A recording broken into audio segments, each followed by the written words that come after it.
Proverbs 23:4. Do not wear yourself out to get rich. Be wise enough to restrain yourself. Now, this is not just riches. It's with everything you do in your life. This is a marathon and not a sprint. It's very foolish to give it all you have, put it all on the line, and gas yourself out in the sprint to miss the marathon. The people who are the last ones standing, who have compounded effects, who do things wisely, restrain themselves. When you go to the gym every single day besides Saturday, because God even rested, so who are we to not take a day out to rest, but also to honor God? And you also need a rest on your journey, not because of laziness, but because of wisdom. You have a long journey. When you're on a trail, when you're hiking up a mountain, you don't just run up the whole thing. Maybe if it's not that great of a distance, not that great of a calling, or sure, but no, you pace yourself, and that's wisdom, and you will get there faster. Because if you run,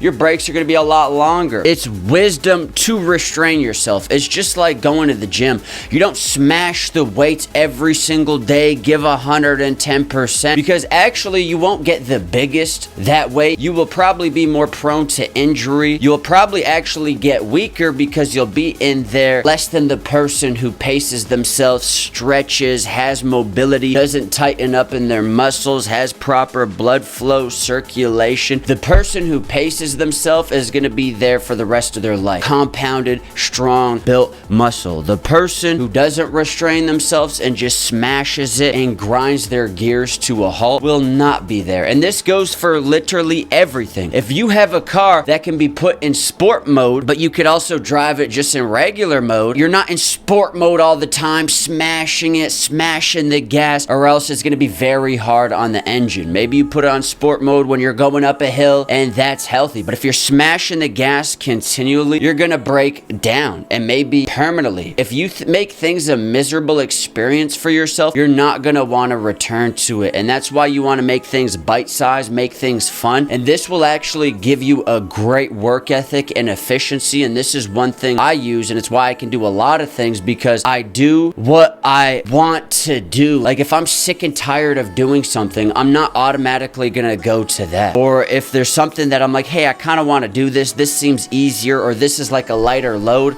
I can lean into this, and then I can lean into the next, and then I can lean into the gym, and then I can lean into doing more and more and more. It's all about momentum, and you don't really want to make things a miserable experience for yourself. For example, if you go to the gym all the time and it's grueling, you're grinding your gears, and every memory is, this is miserable, I'm hard on myself, you're not going to be in there for the long run. And this goes for everything in life. When it comes to singing, building your voice, it's layers, brick by brick. You don't go 110% and build and strengthen your voice by all the time, or you will damage your voice. Same thing in the gym. You don't do 110% or you will injure yourself. Even the same thing with your work ethic. If you go doing all of these different things, you will give yourself bad experiences, and the next day you will have just a mountain that you'll be looking at of, I don't want to do any of this because I grinded myself to a gear and I don't like to do this. Use wisdom, because discipline is a thing. You have to understand that there is discipline and wisdom. Life is always going to require discipline. God has given us the spirit of discipline. Some things are just not going to be fun, but you have to sit through it. Some things are not going to be enjoyable, but you have to do it. You have to sit through it. You have to work it,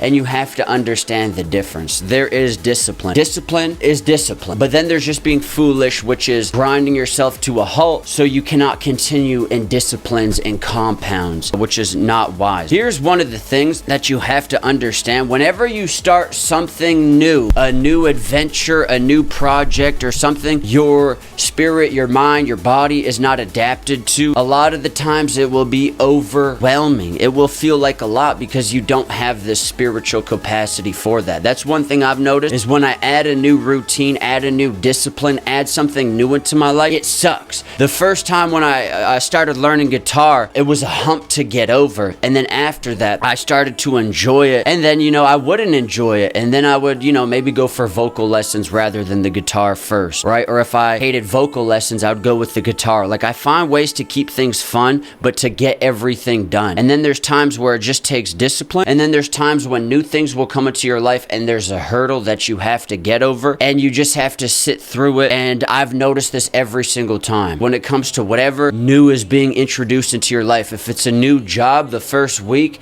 you're going to be waking up and like, and everything else you try to manage is going to be like, but then your spiritual capacity grows. Whatever new thing is introduced in my life, when it first comes in, it's there to grow you. It's there to expand you. And that's why a lot of people give up, because they don't understand that concept. When something new is introduced in your life, pride is in the way. I should know this, I should know that. You have to be humble. You have to be patient. You're developing like godly emotions when new things are being presented in your life. And obviously we don't like change, so it can be difficult. But that is always the case whenever you add a new routine, add a new brick, add a new layer, add something new. It's always going to be a hump to get over.